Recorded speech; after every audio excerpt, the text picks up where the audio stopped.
Sound straight.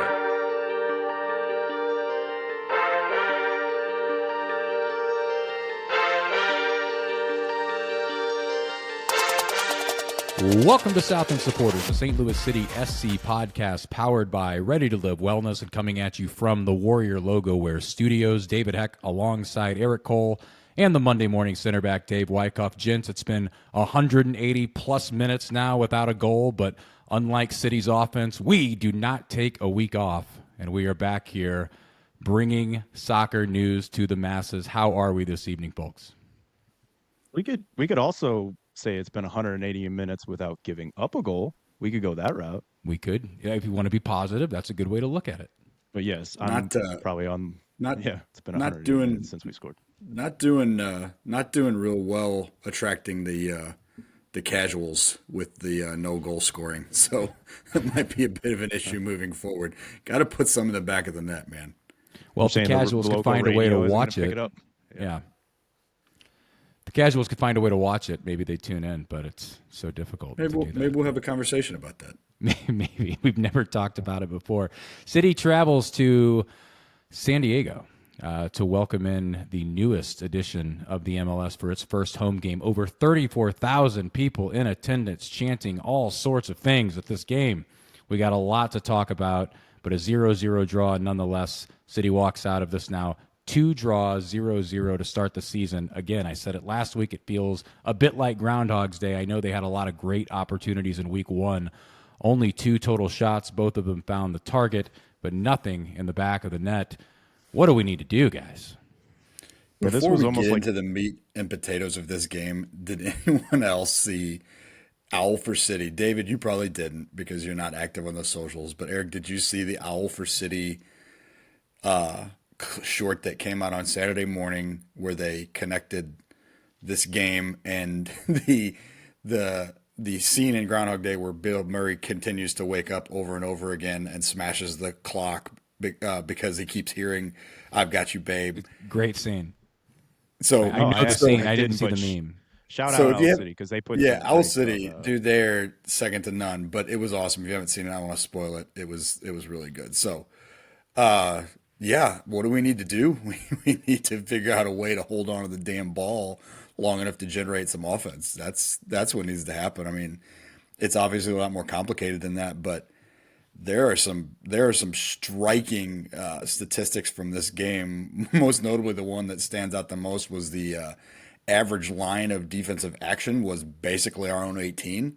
That might be a problem when you're falling back that far, and then having no passes into the other team's box from the left side all game, and I think only 5 in total all game. So, yeah, that's you're gonna have a hard time winning games like that. This one was weird because it was almost like the opposite of last week, where we dominate the game and then we feel unfortunate to come out with a point. Whereas this one, we got dominated, and I feel like we're almost fortunate to come out with a point. I found it weird throughout the game, just like the non-adjustments, to your point, not keeping onto the ball. Like, how many flicked pass attempts did you see throughout that night that just never found a target?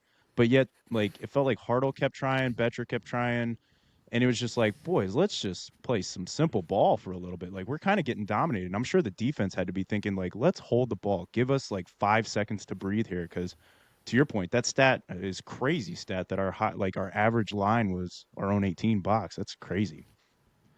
It's hard to believe too. Yeah. With 16 shots, right? Like City was outshot 16-2. Only one of those shots from San Diego found the target. So nothing else on net. Yeah. That's a crazy statistic to me. And it was especially really, to Dave's point.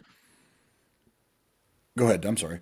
No, especially to Dave's point with, the average line of defense or however you worded it, right, was the 18. That's crazy to think that only 1 out of 16 shots actually made it to its target. So Eric talked about adjustments. They did make some really good adjustments on the back end, I thought, because at the beginning, the middle was getting just torched. And I think that kind of, like, because right off the bat, there were some really easy progressive passes between Leuven and Watts. And I think that sometimes when you play next to each other, you get too comfortable playing right next to each other rather than somebody kind of fall off and cut off lanes. But I think that they made an adjustment. The reason you had 16 shots and only one on goal is because they got so compact. There were no shooting lanes. And the one shot they got on goal was a corner kick, and it was not really the guy that the ball was intended to go to. He kind of just fell off on the back post, and Berkey makes a nice save. But outside of that, I can't remember really any like super dangerous chances. There were a couple head balls, I think, that were close, probably should have been on frame. But give him credit, and then add to the fact that Olaf recognized early that you were going to need another defensive-minded midfielder in this game, and putting Chris Durkin in that freaking really weird, put him in that 8 spot. And when they did it, Durkin was high in the triangle, which I found weird. You would have figured it'd been Watts or Leuven that would have took that role. That was the thing that I so thought that's was part of that adjustment. That's part of that adjustment to slow the middle down, because if you think about the way that City's press is most effective, or was most effective last year, it was when you had the 3 high players, and they were able to, get the last 2 years, they've been able to kind of get teams into the spots that they want to and then sort of trap them and make bad passes. Well, if Cello was falling off further and playing more of a defensive spot, then you had Betcher and Teutschert just kind of running kind of wild and not really having any sort of chemistry, like in press or with the ball, which is, we'll get to that in a minute. But then there's a big gap between the two of them, and it makes it that much easier for those center backs and those center mids to just walk right down the middle. So I think they recognized early that this was going to be a long night, and man, it looks bad when you look at the possession numbers, but City, I mean, if City could finish, the game would have been a 1-0 win. Klaus had a chance to win this game. Akil Watts had a really good shot in the first half too, but that one was kind of a broken play. But João Klaus had a chance. João Klaus had a chance to win this game in the second half, and he just couldn't do it. So Klaus not only did that, not. but Go ahead, Eric. go ahead, David.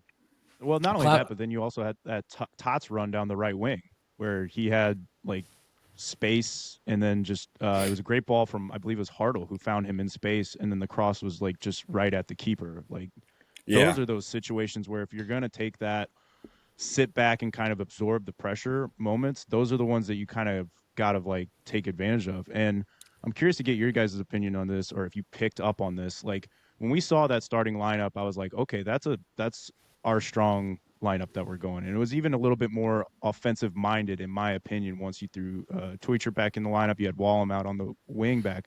But what I found interesting was like, and I know it was also because of the points that you brought up with like the not cohesiveness within the press. It was either Hartle pushed too high, and then Leuven and Watts were running kind of ragged as far as getting. But watching Teutschert run about like 25, 30 minutes in, his body language just showed me that he was completely gassed out. And so I was kind of more surprised thinking that they gave him the start if his fitness levels were still only about 20, 30 minutes worth. And I know he was probably doing a lot more running than he probably anticipated or should have with the shape that we were in. But wouldn't you think, like we highlighted, it was going to be a high press and we just needed to withstand it for about 30 minutes and then kind of catch them as the game went on? Wouldn't you think it almost would have been more beneficial to start Klaus to do a little bit more running and hold that pace, and then bring Choo in with like 30 minutes left to kind of give, I don't know. That was, when I first saw it, I was like, yes, this is it. But about 20, 25 minutes in, I was like, oh man, he's still struggling with fitness, it looks like. Yeah, I mean, with hindsight, with the benefit of hindsight is wonderful. But the way that the game played out, it seemed like it was set up a lot more for João Klaus to play that hold up play, like, play it to my feet. I'm going to, try to box somebody out and make them foul me. We're going to play for set pieces. Whereas the lineup they put out there, when they sort of accepted that, okay, we're going to be playing a lot on our heels this game, let's try to play counter, but they never clicked into counter mode. You know what I mean? Like you were talking about all the flicks earlier, and that's fine, but there was never a trigger where you saw Watts making those late runs or those runs off of those flicks. Leuven never really got into attack mode. So it ended up being just kind of Cello and Betcher kind of, would pick up a ball, but then it looked like Reece James out there. It was like immediately trail. Like nobody wanted to take a chance. Nobody wanted to take the responsibility on of taking on a defender. You know, Wallum got loose. Man, Wallum got loose down the left side a couple times, and he showed why he's got so much promise. But no, it just seemed like they were afraid to take that risk. And when Lozano went out, it was really surprising that that's when they didn't really snap into form. So I don't know if it was just being in Southern California or just, you know, kind of settling in. Hey, this early season road game, this team's got a lot of momentum. There's, you know, a raucous crowd here. Let's just go for a point. But it was disappointing that it never clicked into form. No Klaus in the starting lineup. First time, well, it's only the second game of the season, but first time we've seen that. Horn, Hebert, Kessler, Totland with Leuven, Wallum, Watts, Teutschert, Hartle, and then Betcher up top. Were you surprised not to see Klaus in the starting lineup? And furthermore, do you think this is going to be a similar look to what we see more than not? I was based off just the performance he had. I thought he maybe had a little bit of a better game than Betch did last game. I also understand that Twellman kind of highlighted it towards the end of the last season. Hartle, Teutschert, and Betcher really clicked on, and they were the more successful duo. I don't know what Olaf's real game plan was going in. I know Betch does have good hold-up play. He's shown that before, but it just wasn't happening to me that night. So, yeah, I guess I was a little surprised just based off the performance, but it wasn't a surprise that I was looking at thinking, like, wow, he's really going wild here. It was nice seeing kind of more so Horn drop back into that. I feel like he's a little bit better suited for that left center back role than he is that left wing back role. As we've touched on quite a few times, we were excited seeing Wallum in the lineup. I thought maybe we could have utilized him better on the counterattacks, to your point, down that wing, because I was texting you guys throughout the night, like, man, if we could just get him in space on the ball, he can do some dangerous things, because he kind of has that Celio quality where he does look to take those guys on. We saw it the one time he did get in the offensive third where he did take that and it was successful and he got a cross off, but we really didn't see much else out of that. So, I mean, like I said, as far as the starting lineup goes, I thought, yeah, that's our strong lineup. My biggest, just again, surprise was just more so realizing that Choo Choo really had only the fitness levels maybe for the first. Maybe they thought if we catch one early with Choo Choo, we can then just withstand the pressure or try and do that. I don't like that game plan, but I don't know what they were thinking. I know Olaf is very, with his playing career, you know, center back, maybe he's really focused on shutting things down in defensive shape and everything like that, which it's definitely showing throughout the season so far. But yeah, offensively, it's just still struggle for us, it feels like. The defense, though, has been a bright spot, and we talked about it now. 180 minutes without a goal, but 180 minutes without giving one up as well, which is nice. They're doing something right. Dave, you hit on a point earlier when we were talking about it, how they just kind of packed it in a little bit and didn't allow for any shooting lanes, which is why, you know, only one of the 16 shots actually made it to Berkey. And they didn't give up a lot of shots on net last week either. So I'm curious, are they just packing it in, just kind of parking the bus at this point and trying to, you know, they're absorbing pressure, but they feel like they're going to be able to keep balls out of the net this way? Or is the defense really just playing that well to where it's like, hey, if they could, to your point, Dave, just find the back of the net once in a game or twice in a game, they're going to have a really successful season, because defensively, this back four that they put out there with Horn, Hebert, Totland, and Kessler now is just cohesively playing that well together. I think, if anything, it just kind of showcases that they're a lot more versatile than they were last year. Like, was there a time last year where you were ever comfortable, no matter what defensive combination was out there, that you could hold the other team off from scoring? Not a chance, right? Like, No. It didn't matter if you were up 2 or 3 goals. You were always very vulnerable. So I think being able to adapt to a team that's willing to possess and press you more is a good thing. Now, I don't want to see, you know, a back five all game, because that's boring. And, you know, 16, 18 shots on goal, balls get deflected. You know, there's a lot. I mean, quality players are going to score quality goals. So I don't think it's great to sit back on your heels. Again, I really would have liked them switch into counter mode at some point, but you have to be encouraged by the fact that Roman Berkey's only had to make 1 save this year in 2 games, and he has 2 clean sheets. That's pretty incredible. I think small sample size, but I think the expected goals against is like 0.5 so far. So Well, it was one. I think that's it was 1.2 in this game against San Diego. If I right. But recall last it week correctly, last week was last low. week it was very low. Yeah. So you're not seeing a lot of dangerous chances. And when they do have, when they are breaking through, King Kess is just taking out the trash, man. And shame on the MLS for not getting him in team of the match day. That's pretty absurd. Yeah. Two Yeah. clean sheets in a row. A team has that much possession and they only get one shot. His distribution is top notch still. Like he's gonna find his way in there. Probably won't be until he gets an assist or a goal, unfortunately. But he's through 2 games, he's playing as well as any defender in the MLS right now. So shout out to him. Is Well, that they the were big saying that difference you throughout the think? game. Is being able to having that upgrade from Tim Parker moving into Kessler? I mean, because the rest of it, like obviously Horn didn't play a lot, but I mean Hebert, Totland, they were mainstays last year. There were times where Hebert wasn't even in the starting lineup. So obviously he's played really well, but there's been plenty of people out there that were critical of the way that Hebert's played in the past as well. So is Kessler the one like change there that has just been so important and like somebody you can't part with out of that starting 11 at this point? It's Kessler, but it's also the formation. I mean, there under Carnell and then under Hack, it was always a back four. And the wing mids in this case were never really they never really had major defensive responsibility.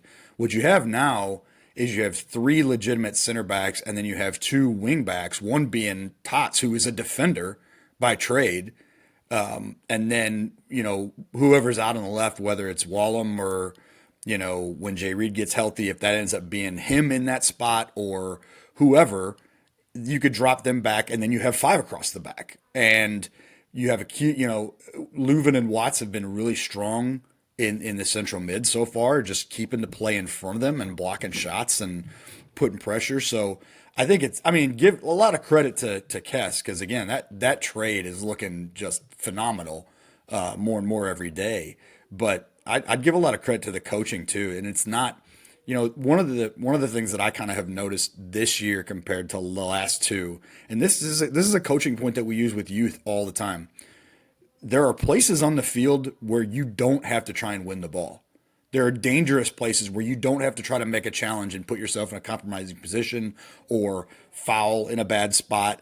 And the team this year through 2 games does not look nearly as reckless. And that's all anecdotal. I don't think the foul numbers are anywhere close to where they were last year, but you're not seeing them give away a lot of dangerous set pieces, at least not a ton of them that I can think of. So they're playing a lot more discipline. So that's coaching. That's, maturity. You got a young team still too, man. So They did have 5 yellow cards last on Saturday. they did, but how many of those were pullback yellows also? The 3 You know what I were mean? Like, three were tactical fouls, I'd say. yeah, tactical yellow is, that's not usually that's a nice, usually you're keeping your team from being in a compromised position with those. So no, it's all good on the defensive end, trending up, as the kids say. Now we just got to worry about, how do we start to put the ball in the other team's net. The other big thing I noticed defensively that's been seeming like an upgrade from this year, and it was really evident in Colorado, but to me, like especially against San Diego, was where both those teams really killed us last year was when they found the gaps through the center of the park through our defense, and they'd play like good through balls through, and then whether it was Cabral for Colorado last year would just run on and just all this space to create havoc, or with this game with Dwyer, they were looking to do that a lot. But our recovery between the 3 center backs just all night was, I thought, fantastic, where San Diego would play good balls through, and whether it was Horn getting in and just disrupting the play or not allowing a shot to have. Heaves had, I don't know how many blocks, same with Kess, but their recovery runs and then their confidence on the ball. And they even made a comment on throughout the night, whereas Berkey, with the field getting chopped up, was like asking for them to play it out wide away from the goal. And just their confidence. I think that was these past 2 games have been the most calm I've seen Berkey, all since the season's start. It was very encouraging when after a play would happen, he was very happy with what he was seeing. Whereas usually he's kind of on whoever, even if it's like a nothing play, he's kind of on him. Whereas this year, it just feels like he's feeling maybe a little bit more secure, or he's seeing those defenders like cover up those lanes much better or block those shots. But what I really noticed against San Diego, because they were looking through a lot of through balls to kind of get us through on the counter, but the recovery runs with the defense and then the composure to not give up the ball or make a bad pass, which we saw San Diego do against LA, was a big change. And I think that was a big reason we also held them to what would you say, 2 shots on goal as far as San Diego had, or was it 1 shot? Like, I think Just that was a one. big reason. Yeah, just Yeah, one. the recovery and then just the positioning of the defense. So again, 0-0. I'm curious to get your perspective, both of you, on if you were to assign like a letter grade to this thing, right? Like, again, we want to make sure that we're able to score at some point, but the defense was outstanding. But collectively, thinking of it, what the expectations were coming into this game, certainly City was an underdog. By the way, I bet them and lost because I took them on the money line at like plus 230, which I said I was going to do last week, so I stayed true to it. Did you bet the corners? Because there were a ton of corners. Yeah, there were a lot of For corners for San Diego. The line was 9.5. They had 9, and wouldn't have City hit. had 0, Yeah, so I would not have hit. I'm yet to bet corners 2 games into this, but I think I'll get some action going this Saturday. But assigning a letter grade to the overall team, you come out of this with a point. And I think that regardless if it was 3-3 or 0-0, a point's a point on the road against a team that looked so good against the defending, champions a week ago. So thinking about it this way, like, how do you feel about City's overall performance collectively as a group, taking all things into account in this one? Just the San Diego game. Just the San Diego game. I'll go B-. I think there was a lot. I don't think it's as big of an over dramatized as what you're seeing kind of people putting out there. I understand the offense has to get it together, but you look at last year, man, our big struggle was defensively, and Olaf probably saw that throughout the year, and that's probably just the first thing he realized I have to address is defensively we have to fix these simple things. So while I don't think we were terrible, I don't think I think there were definitely a lot of mistakes. I think really the reason you don't get a higher grade, in my opinion, is just because the offense from the attacking third on was just non-existent really. And then you had your chances, to Dave's point, to maybe come out of there with a sneaky point. And I felt like there were 2 pretty good chances that were squandered. But it is good just in a way of thinking like, all right, you're feeling confident in the defense. Now it's just slowly working your way as far as addressing the issues going up the field. I'm going to be a little more critical because I'm upset that they never took their chances and went after it. So I'm going to give them a C-. I can't consider it to be dropped points because it's a road and it's what we think is going to be a better than expected opponent this year. But I gotta think. I don't know. This wasn't a City effort to me. Like this was not a complete effort. Like they never really put it on the line to go and get the 3 points. And I feel like that's the most disappointing part of this is no one took the responsibility. No one tried to take the team on their shoulders and go win this damn thing. So I'll give them a C-. C- and a B-. I like it. I'm going to be somewhere in the middle there, I think, too. I probably would trend more towards Dave just because I'm, kind of a pessimist when it comes to just not scoring goals. We don't agree that often, Dave, so this is exciting. But I'm going to say reason to celebrate. Somewhere in the C category. Maybe I'll go like C, so I'm not the same as Dave. But I don't think we need to go below that because, again, the defense played really well. Now, I don't want to bury the lead, or at least one of the leads, but if you take the game itself and the play on the field out of the equation, what dominated the socials the night of, and of course going into Sunday, was the chanting that was going on in San Diego by probably not 34,000, but certainly a swath of them, enough to where it came through loudly on the broadcast, and then you could hear the PA announcer in San Diego at Snapdragon Stadium, which I love that name, by the way. That might be my new favorite of all the stadium names. They announced several times that, we need to make sure we're refraining from using derogatory terms or slurs or however they phrased it. I was curious as to what they were talking about. I was aware of the chant initially from some of the Mexico versus U.S. International games. I hadn't heard it used in an MLS game. The only other time I heard it even warned about was when Club America came to St. Louis for the U.S. Open Cup. So, I'm sorry, the Leagues Cup. So I'm curious to get your perspective on this. Obviously, an awful thing to hear. We hear it quite often, to my understanding, in certain parts of the globe. How do you address it? Was it addressed poorly by San Diego? Was it addressed poorly by the MLS? What should have happened? I just would love to open up the dialogue to this so we can, have this discussion and figure out what should be, the right protocol moving forward.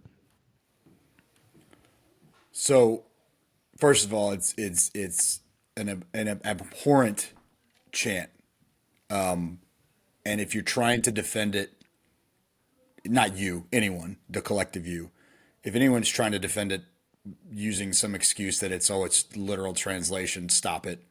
This goes back a long time with El Tri and their more diehard supporters. It's homophobic, it's derogatory, it's meant to demean people.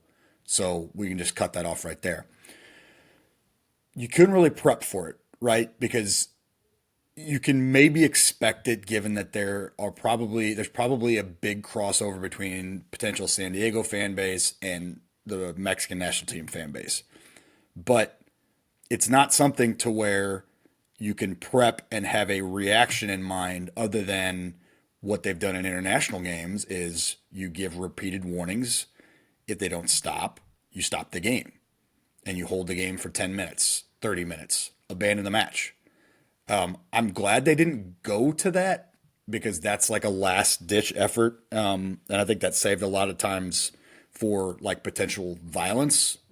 But I think they've done okay with it so far. I think the team did well with it. I think the MLS did okay with it. But now you if you're serious about it, now's when you take your stand. If it happens again at their next home game, you might have to consider playing the third home game in front of no fans. And I hate that, but that's the way that is most effective in Europe. We've seen it all over the place there for sexual discrimination, racial discrimination, whatever. They will make you play in an empty stadium because that's the only way to get this across, that the fans need to police themselves. I was talking to Katie about this last night. It's unbelievable now how you'll see these reports of racial abuse of a player, wherever it is, France, Italy, England, Germany, wherever. And then 3 or 4 days later, you'll hear that, oh yeah, they picked this person, these two people out of a crowd.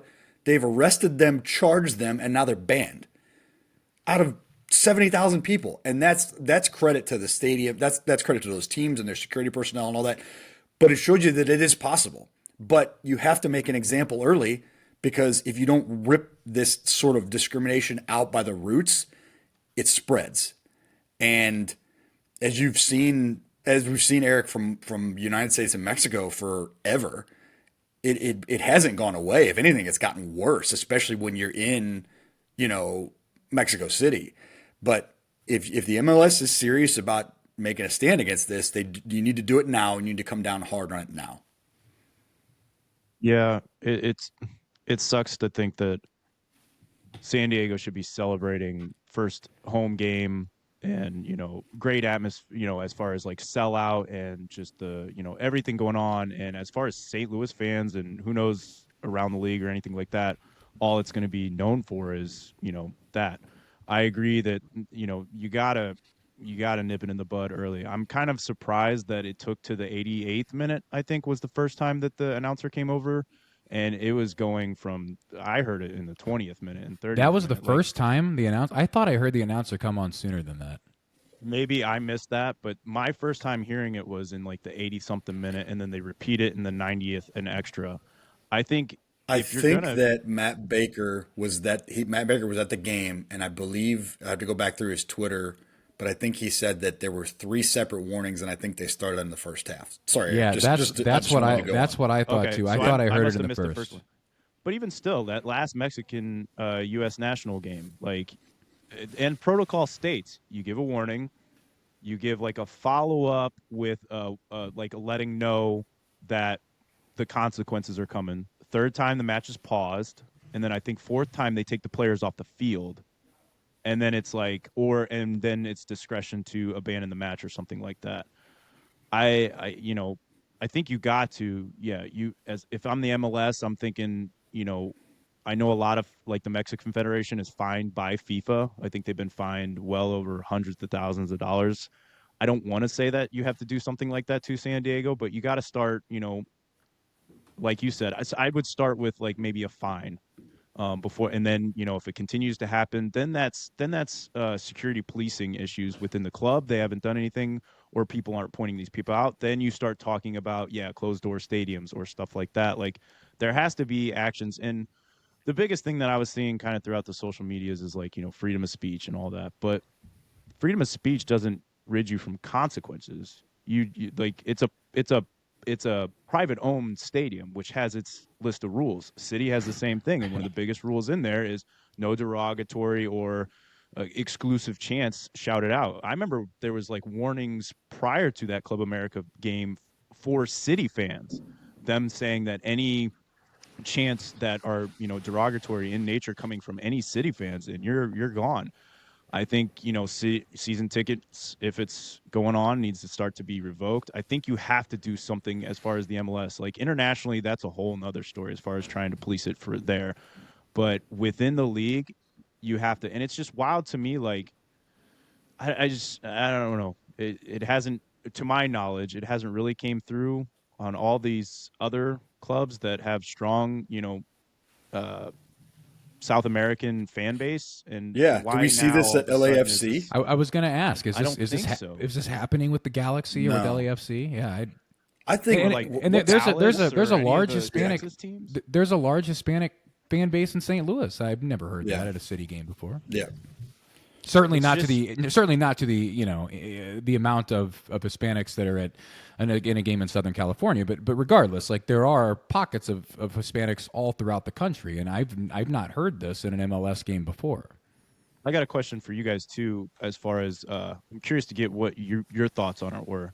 I saw a lot of people also um, directing frustrations towards Twelman and the media team. Do you think it should have been addressed on the broadcast? Do you think it should have just been left alone and let to the stadium? Do you think it should have been something that like let's not like a streaker running on the field? They think let's not draw attention to this. And do you think they handled it right where they just continued carrying on the game? Almost like you felt like they always tried to strike up a conversation when they knew it was coming to try and drown it out.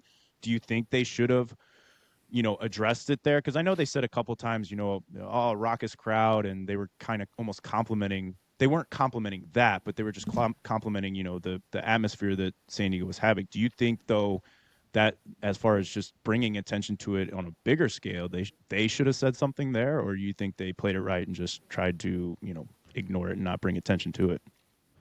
I don't know. I'm usually a defender of the play by play and color commentator in the booth. I think they, traditionally speaking, get a lot of criticism, and a lot of it I think is unjust. But I don't know how to handle it. I don't know how I would have handled it in that situation. It's probably a lose-lose situation, to be honest. Like, yeah, you can address it, but if you address it, you're talking about something that's going on in the crowd, and there's going to be people that are mad that you're not describing what's going on in the game. Like it becomes the lead story of the broadcast all of a sudden. But if you don't address it, now you're not sensitive to what's being said and the meaning behind the chant itself. And now you look like you're not showing empathy to the offensive nature of it. So I don't know. I think it's a lose-lose situation. I think it's hard. I don't think you could have necessarily been wrong in addressing it. They didn't do it. And I think they should be critiqued for, not bringing it up. If that's your opinion on it, like you absolutely should be able to say that. But, in my opinion, I don't know how the best way to handle that would be. And furthermore, they might have been just as surprised to hear it as loud as they were, as anybody else. So I'm just not sure in that situation how to address it. Yeah. I'm with you. I think that we're pretty outspoken in our criticism of Taylor Twellman on this podcast and just in general. But regardless of what he wanted to say, I don't know that that is the right platform for him to express that unless he feels that passionate about it to where he would have had to say something. And I'm also cognizant of the fact that this is the opening home game for what should be a very popular franchise in this league. And if you start talking about this match should be abandoned, and this might be why there was a little more leeway with this too, Eric, in terms of protocol. And I'm not saying it's right, and I'm not saying it's agree with it. I'm saying that this is speculation on reasoning. I mean, if you abandon, can you imagine if you have to abandon San Diego's first home match because of this? Like there's no coming back from that. You're that team now, and maybe they should be. I mean, it's you are in charge of your home environment, but I don't know that it's the broadcast team's responsibility to do anything about it right then. Now, he also has a platform after the fact, and I haven't seen if he said anything about it today. Great point. I feel like he's outspoken enough, and if he has something to say about it, Twitter is the place, or he's got a voice too. He's always on different programs and stuff, so maybe he spoke out about it today or plans on speaking about it more. But I don't necessarily think in the broadcast in the moment that's his. I'm trying to think of anything remotely close to in other American sports where a broadcaster would have had to make a.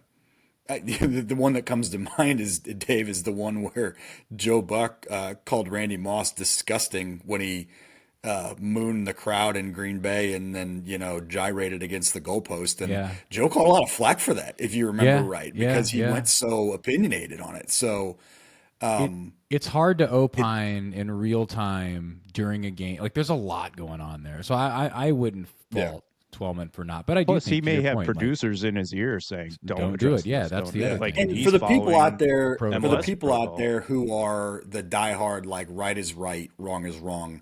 Hey man, I'm with you. I'm just saying that none of us have ever been in that position to where we were put to it. And cancel culture is real, man. If he says the wrong thing there, he could end up losing his job and his livelihood, and these are all things that you have to weigh. I mean, again, what did we say earlier, Eric? Like freedom of speech doesn't mean there aren't consequences. It cuts both ways, right? You throw your opinion out. I mean, there are consequences for what we say right here, potentially, right? 100%. I mean, it is what it is. You're I think spot from on. here, go ahead, David. Well, I was going to say, I just wanted to put a bow on it and say one more thing. And Eric, you obviously could chime back in here, but I agree to your point, Eric, about punishment. And I think that suspending a match, opening match, I think that would have been probably unfair to a lot of the paid people there that weren't saying it. And I'm sure there were a lot that were not. And as far as playing a game in front of an empty crowd, I think about the same way. I would be pissed if that happened in St. Louis. Then I had nothing to do with it, and all of a sudden we're going to play a game in front of nobody. My opinion on this, I like Eric's plan for it, is like punish the team, make the team address this, right? Make the people, make Machado and his ownership group get out there and address it in front of them, and put a little bit extra security and measures in place to try and get it to stop. And if it doesn't stop, fine them, right? Like as the league, like they should be fining the team. If the team experience a loss of revenue, they'll start pretty quickly addressing this, I would think. And I think you could do that without punishing the innocent that still just want to go and watch the match without, having to say the chant. So in my opinion, again, go back, punish the team, make it punitive. Hey, if you don't address it, you're fined. And every time this happens, it's more and more and more money coming out of your pocketbook.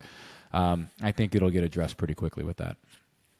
I think from this moment on is where we see where it should be handled.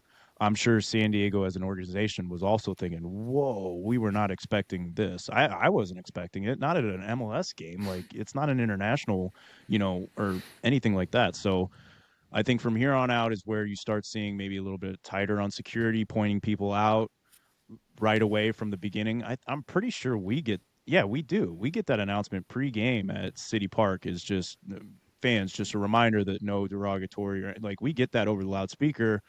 Maybe it's something that now they have to continue to address to where it's almost annoying at the point, but maybe hired security detail pointing those people out and, just revoking like there has to be something to where, yeah, like you said, I think it's a great point that once the franchise starts getting hit in the pocketbooks, they're gonna address it a little bit quicker. Well, regardless, City picks up its second draw in as many weeks, now 0-2 on the season. They will travel back to Southern California. I'm assuming they come back to St. Louis, but then to go back to Southern California to take on the LA Galaxy next week. Defending champs who are struggling on the season with 2 losses already to kick things off. That will take place on Sunday at 6 p.m., so an earlier one. It's going to be on Sunday night at Dignity Health Sports Park there in L.A., and we will have our second episode this week coming out on Thursday this week. We were a day behind last week. Came out on Friday, but this week it will come on Thursday, as they typically will, for our preview episode where we get into the match to come, and then also our Felix's Pizza Pub South End submission. Eric, it has been so much warmer lately. Thrilled about the weather. It is getting closer and closer to get those beach-ready bodies in shape. Where is the best place to go to make that happen? David, you already know that answer. It's Ready to Live Wellness. And right now, I want to highlight a few cool events that they have going on this month. On March 2nd, already passed, but they had Flow Yoga with Kat. So they had a whole yoga instructor on a Sunday. It took over the whole gym, which is a cool place or a cool thing to do. On the 22nd of March, they're having the American Heart Association tag up, where you can go there with the American Heart Association and Ready to Live Academy. They'll be putting on a whole CPR clinic. So I think that's something, especially once becoming a parent. David, you and I kind of got this through my job, your old job, and stuff like that. But especially once you become a parent, I think everybody should be CPR certified, just because you never know. So it's a cool thing that they're offering. And then as well, on the 30th, they're also offering an XPT swim and breath and exposure, getting you more comfortable in the water, as well as breath and exposure also offers what they call fire and ice, where you get a little bit of a ice bath into a hot tub or sauna. So it's a lot of cool things that they got going. But as always, they have CrossFit personal training, masseuses, PTs, body movement specialists. It's all under one roof. It's the best place to go. It's Ready to Live Wellness. That's Ready to Live Wellness at 1530 South Kings Highway Boulevard. Remember, if you are looking to get swole like Eric Cole this summer, head over to Ready to Live Wellness. Now, when you lose all that weight, you need some new branded merch. You need a new South End Supporters t-shirt, or maybe support your local high school team or whatever it may be. Dave, where do we go to get all of our gear? Well, right down the street from where you are, buddy. That's exactly And that's right. Warrior Logo Wear at 12 East Main Street, Mascoutah, Illinois. If you need some new swag because you're looking thin and muscular and taut, head to Warrior Logo Wear, man.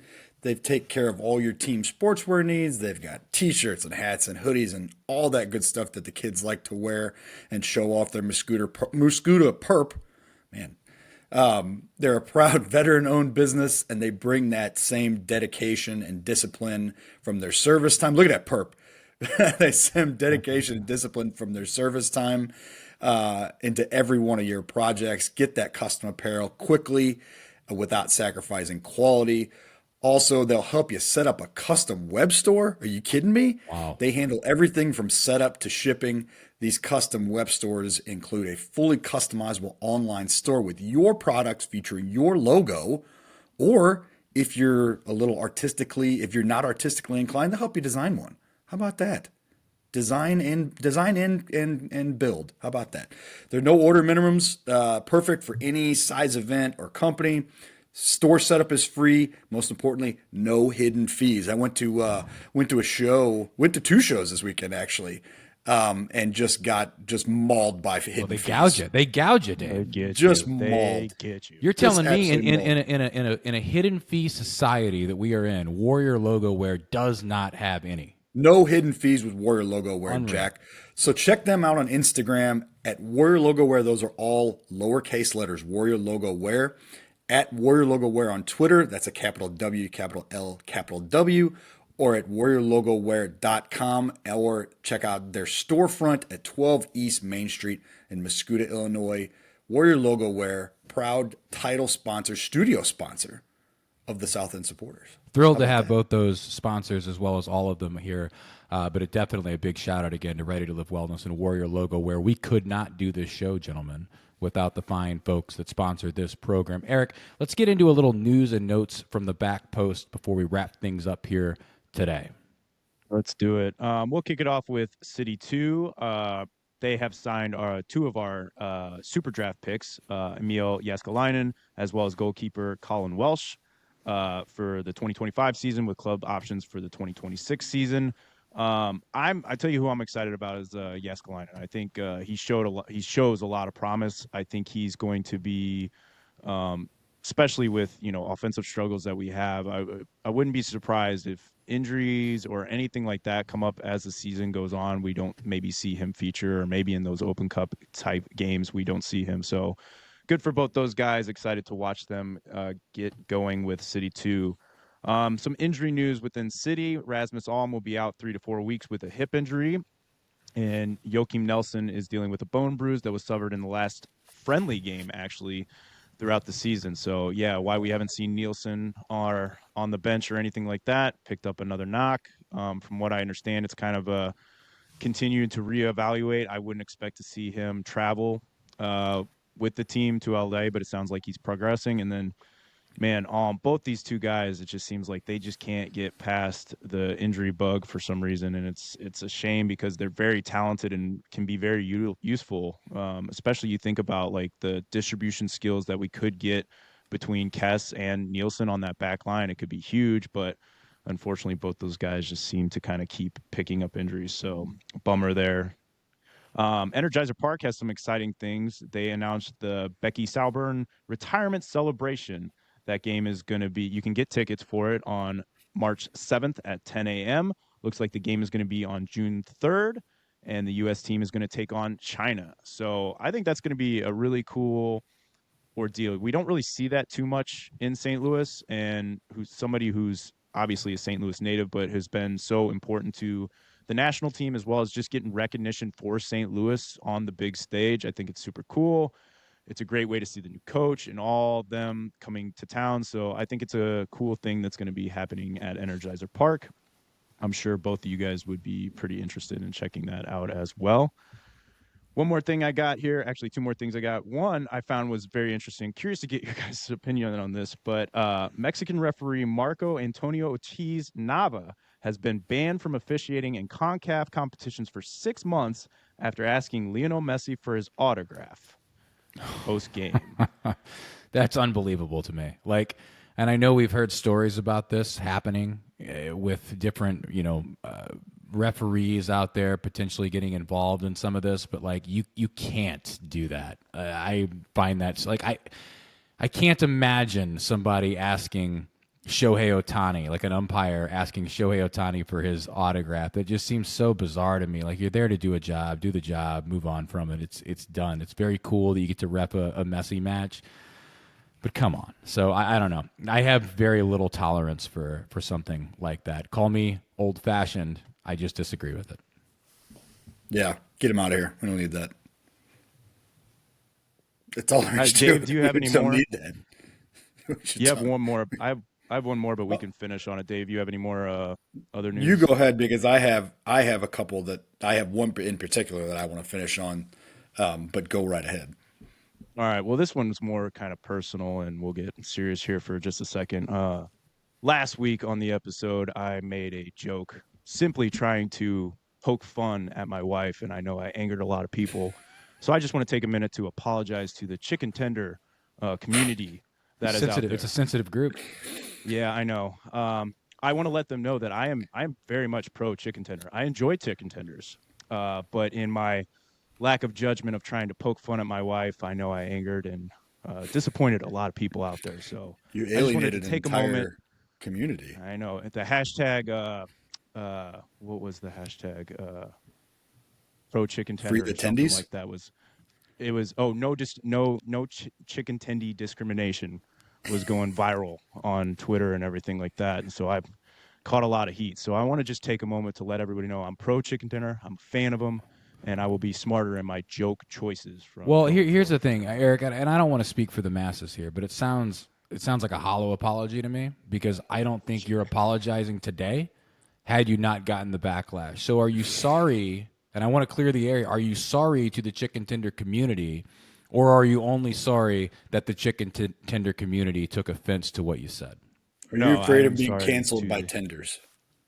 No, I in a pro movement, I think next week I will make sure and have chicken tendies on this table here as we go through the show because I want to show that I am in solidarity with Good. the chicken tendy community. Could we all get some tendies because that sounds lovely. You know Ooh, what? that sounds lovely. I feel that's only right as sort of my fine for my comments is that I provide chicken tendies for the show. So Eric asked a question last week, Dave, if kolaches were dippable. Tendies certainly are. We don't know if kolaches are or not, but I don't think there's a wrong way to eat them. They are No, there's stuffed with all absolutely no sorts of way. delicious goodness, though. There's absolutely no wrong way to eat them as long as you eat them and as long as you go to our friends at STL Kolache in Sunset Hills at 1530 South Kirkwood Road at the intersection of Kirkwood Road and Watson next to Highway 44. This particular location is the home of the original chicken enchilada kolache, boys. This thing's got seasoned chicken, diced onions, tomatoes, enchilada sauce, chilies, and cheese. It will pone your hole. Let me tell you, if you're not feeling a chicken enchilada kolache, you can always get a breakfast one like the bacon, egg, and cheese, or the personal favorite of the 204 called the sausage and gravy kolache. That one will get you. That one will do you really good. So check them out, Eric and the guys and the girls at STL Kolache in Sunset Hills. They make breakfast better. 1530 South Kirkwood Road, the intersection of Kirkwood Road and Watson next to Highway 44. Boys, where are the best tendies? Who's got the best tendies? And let's stick to the fast food world because I feel like that's the most fertile ground for this topic. I'll be honest with you. fast I food. not a haven't tendy guy. had. I am a tendy guy. Listen, I'm not making the same mistake this guy made. All right, I'm a tendy guy. I You're don't pro know tendy. of a lot of fast food places that have them. Like I know, like Dairy Queen has tendies, and I like it because you can dip it in the gravy. I like dipping it in the gravy. McDonald's tried those selects. Yeah, they Those were chicken around for a tender bit, selects, and but then you can put I them in a was snack trying wrap. to explain to my son the backlash when McDonald's tried to replace the nuggets with the selects. That was like yeah, you it talk wasn't about good. having to apologize, Eric. If you would have treated the tendy people like the select people treated the nugget people, you'd have been banned. Absolutely banned. The select backlash was it was something. Yeah, it was DQ's tough. a good It was shout. tough. Can I'll throw three of them at you. All right. You have Raising three? Cane's and Oh, I'll well, throw yeah, three of at you. course, of course. Raising Raising Cane's. Cane's, they're good. You can say what you want to about the charging per sauce or whatever, but like they are good at what they do. That's all they do. They're good at that. A dark horse are the ones from Wingstop. Now, I know you think Wingstop's like, oh, you just get the chicken wings. They're tenders, fingers, whatever. The Louisiana rub ones, which are the same type of wings I get when we get from there, is that Cajun spice. Those are really strong. But number one is Lee's. Lee's chicken, there's not a lot of them left, man. There's the one in GC. There's a couple on the St. Louis side, but the spicy tendies from Lee's with a large sweet tea, maybe a little green beans and a little mac and cheese. That does it. That does it right there. Mashed potatoes Yeah, and gravy for me, but I live fairly close to a Lee's. There's a Lee's in Belleville by Swick, so not probably yes, 15 that's minutes right. from my house. There's one That's over right. there. I forgot about Raising Cane's. Raising Cane's is the answer. Yeah, That's the winner for me. we're good. I don't know how I forgot about Raising Cane's because it's like that's all they have. But and that is One very good. love. Zaxby's was another one. They don't have a lot of Zaxby's around here, but if you're Yeah, in the that's down south, south. it's similar to a Raising Cane's. They even have a similar sauce. That's a really Yeah. good one too. Yeah, I don't know. I think if I were going to eat chicken tenders, it's usually like out of I don't know. Probably don't eat them that much, but like out of like a frozen bag or something late at night, and I've got something. I'm hungry. There's like they're laying in the bottom of the freezer. They've been in there for 2 years and freezer burnt, but it's probably the only experience I really have outside of Raising Cane's for sure. But to be honest, I can probably count on one hand the amount of times over the last year that I have eaten fast food outside of Chick-fil-A. So for me, it's like I go to Chick-fil-A or I don't really go anywhere else. And they don't have tendies, but they got really good nuggets and they got good sandwiches. So I usually go that route. Their nuggies their nuggies are real good. So first thing I'll say, where does your wife force you to eat tendies from? No. For me, no matter where you get your tendies from, I mentioned this, I think, last week, honey mustard. You dip it any sort of tendy in a honey mustard, and it's fire to me. I haven't had Raising Cane's. Culver's is kind of an underdog shout. Culver's has you've ones. never had Raising Cane's? Oh, it's one love. Right? We didn't have any in my O'Fallon when I was like, I haven't one made in Fairview. it to, It's not that far from you, Eric. You need to go. Oh, There's I one in I Glen just, Carbon I haven't been to Raising Cane's, but as far as fast food, I'm struggling to think of like ones, but you know who has the best ones that I've ever had is that it's like a hole in the wall spot in Granite. I think it's Apple Tree. Apple Tree. Apple Tree, That's good. The breakfast joint. Shout out, dude! They They've got these these massive. Who'd have thought that chicken we'd go tendies. Apple Tree? And my big thing with like chicken tendies is I don't like them when they're overbreaded, and these aren't, and they are huge and they are phenomenal. Like Apple Tree, so I did get those quite a bit. Again, I'm pro chicken tendy. Just trying to make a little fun at my wife, and I think Apple Tree is the official family restaurant of South End supporters as well. We'll take it. Yeah, we'll take it. We'll take it. Yeah, But I think I came with 3. Is the best chicken tendy. I guess I like tendies a lot more than I thought I did. Dave, you came out strong with 3. Yeah, tendies. It's great. Everybody likes chicken, and it's the most dippable of all the chickens, I think. And the nice thing is you can dip it once, or you can tear it. If you're sharing the sauce with a friend, I suggest you tear it so you're not double dipping, or you could go. You don't want to have a Costanza situation to avoid that as well. But I don't know what tendy etiquette is, but that's how I would do it if I were sharing a sauce with somebody for sure. We do have the second episode coming up later this week where we'll do your Felix's Pizza Pub South and submissions. Eric, where can people send those submissions to? Yeah, send them on in on Instagram. We're South End Supporters. Our Twitter is _podcast SCL, as well as our Reddit. And then make sure to follow us on our Facebook page, as well as check out our YouTube. We debuted that last week. So make sure you go check over our YouTube, South End Supporters. Make sure you like and subscribe so that way you get that little notification and it helps us out anytime there's a new episode. Another episode in the books. Want to say thanks so much again, as always, to all of our sponsors, especially Ready to Live Wellness at 1530 South Kings Highway Boulevard and Warrior Logo Wear over at 12th East Main Street in Mascoutah. For the Monday Morning Center back, Dave Wyckoff. For Eric Cole, my name is David Heck. You've been listening to South End Supporters. We will see you next week, and until then, let's go City.